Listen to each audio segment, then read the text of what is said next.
horse's turn, please. We'll say change of rein is also another terminology that's used in the reverse vernacular, if you will. And you want to get your horse back on the rail at a walk as soon as you can. Not that easy. Looks like fighting. Oh, I'm sorry.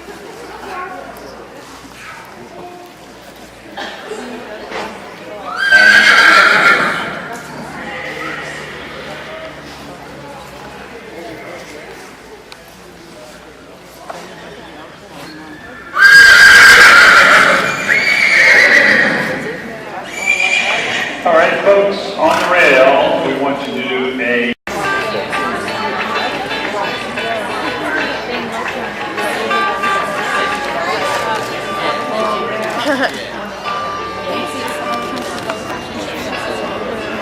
moving forward, covering ground, that type of thing. So we're not judging the class at the moment. We're supposed to have 7 horses in here. We've got 6 with 1 to come, and as soon as we do, we'll close our gate area over there and go from there. When we look at the tack, typically our western tack started out years ago where a cowboy rode with one hand in the reins, the other hand available to be used by a horse. When they start coming down through there, you might see one shy off the rail or something happen. And we as judges, you in the stand, need to realize that, but the competitor also needs to ride its horse maybe a little bit to the inside of that if their horse is not comfortable with it. So it's important that we think about those things as well. All right, riders, please jog your horses, please. Give us a jog.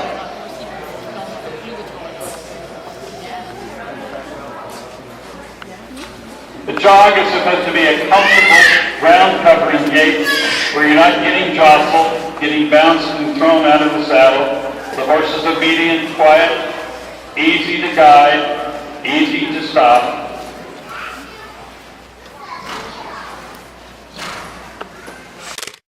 Mouth closed.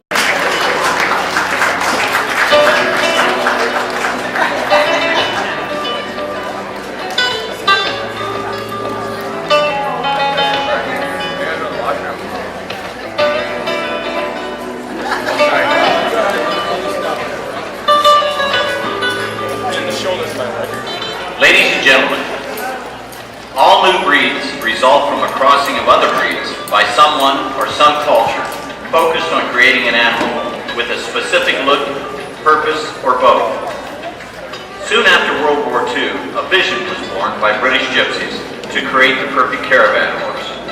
Their goal was a small shire with more feather, more color, and a sweeter head. Because the English gypsy caravan is the most highly decorated caravan in the world, they wanted a living art form to pull that art form.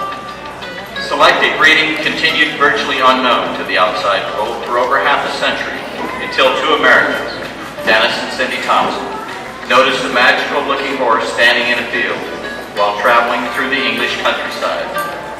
That very horse became the key to unlocking the vision and genetics that created the Gypsy Vanner breed.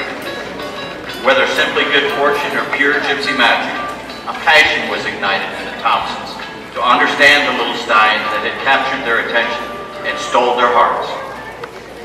Invited by the stallion's owner, 50 days worth of training on him, so he's still a little inexperienced, so Ron's just going to take a little bit of time here just to kind of get him sorted out.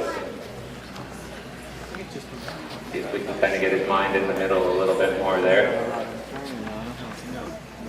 I get the job of hearing my voice over the loudspeaker, which is great for me.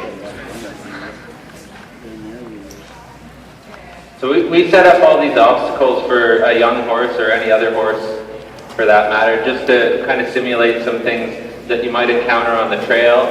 It's kind of nice for a horse to have a real job to do, as opposed to just riding around in circles in a race. So we kind of set up some cones and tires and a tarp and a pole over there that can actually do some jobs with the horse and give him a real purpose to why we're asking him to move his feet in different directions.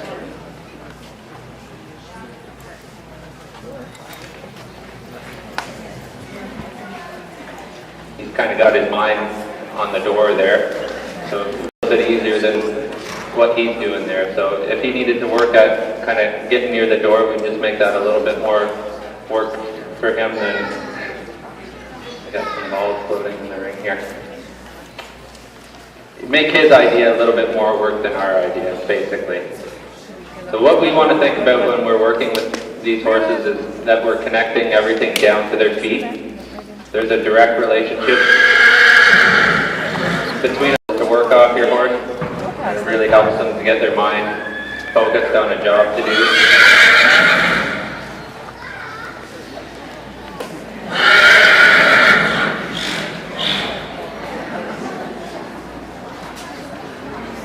There he goes.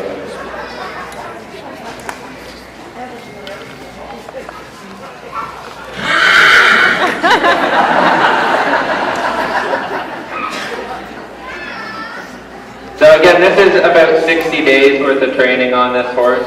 We found overall with the gypsies we've been working with that they're really straightforward. They're a really nice breed to work with. Pretty easygoing for the most part. I mean, this is kind of a lot to expect of a 2-year-old. There's a lot of things he hasn't seen yet, so we'll just kind of let him work out this stuff here.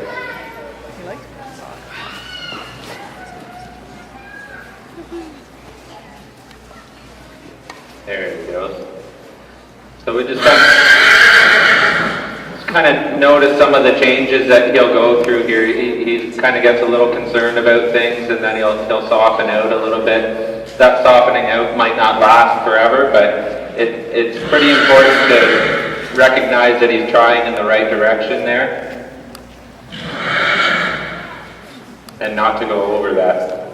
It might only be there for a few moments and then gone again, but if it isn't there for a few moments or you don't recognize that, then you're not able to build on it. And giving him a job to do his feet here would be a lot more helpful to him than just trying to ride him around and tire him out. There he goes. That was a nice little change there. So you can kind of see when his body and his mind start to soften out there.